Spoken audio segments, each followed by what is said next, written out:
Good morning. आज फेवाताल सँगै हजुरहरूलाई गुड मर्निङ ल। मैले आजको चाहिँ गुड मर्निङ फेवातालबाट सुरु गर्छु ल गाइस।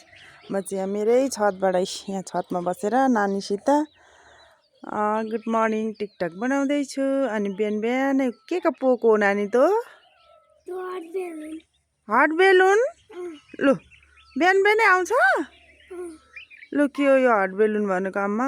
लु हट बेलुन अरे हाम्रो नानीले भन्यो किनकै हट बेलुन।